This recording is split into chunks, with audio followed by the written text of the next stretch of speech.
On the 14th of October 1966, the Post Office released this set of 8 stamps commemorating the 900th anniversary of the Battle of Hastings, which resulted in the death of the last Saxon king of England and marked the beginning of the Norman monarchy.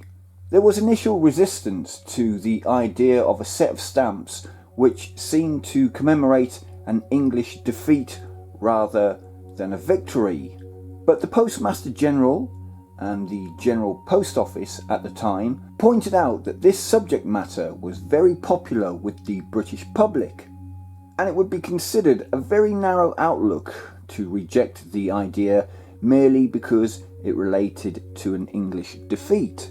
It was decided that 3 different values were to be used: the 4 pence, 6 pence and the 1 and 3. David Gentleman produced the designs, which were based on the Bayeux tapestry, and all of them were horizontal. The 4 pence values have the silhouette of the Queen's head printed in black, and the Queen's head on the other 2 denominations are printed in gold. The 4 pence values were printed in Setenant strips of 6, the first time that the GPO had ever produced such a strip, and were printed in sheets of 120, whereas the 6 pence and the 1 and 3 stamps were printed 60 stamps to a sheet. 9 colours were used to print the 4 pence values, and 5 each for the 6 pence and 1 and 3 values. These were the first commemorative stamps with the Queen's head printed in gold.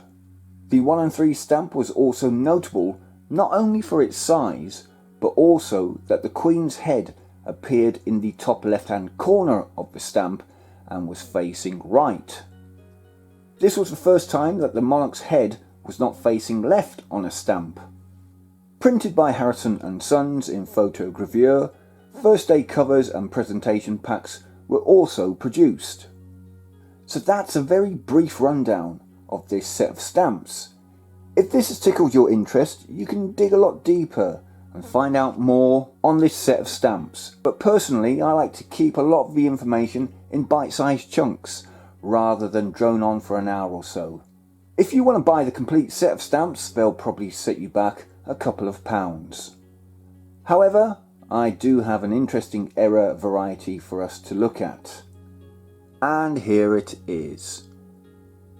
Can you tell which one of these stamps has the error? Take a moment or two to have a look. Well, it's the bottom stamp. It's called the Club Flaw. Let me show you what we're looking for. We can see the Norman horsemen attacking Harold's troops to the right here. But lay on the floor, just there, either dead or injured, is this guy. Now if we look at the right hand on this stamp, just there, we can see what looks like a club. There's a little mark just there. Then if we compare it with the stamp above, it's not there. And like I said, this is known as the Club Flaw. This is a known listed cylinder error that has actually been catalogued by Stanley Gibbons. So we are able to look up a price for this one. And according to the catalogue, if you have this particular error in your collection, Stanley Gibbons lists it at £28 for that little blemish or club flaw just there. £28 isn't a lot of money, so if you do find this error in your collection, it's not going to make you rich. It's also worth noting that these catalogue prices are just a guide, as I bought this particular error online for only £6, not the £28 catalogue value. So if you like collecting errors, then this Club Flaw can be purchased for quite a reasonable price. It's not going to break the bank, and makes for an interesting talking point.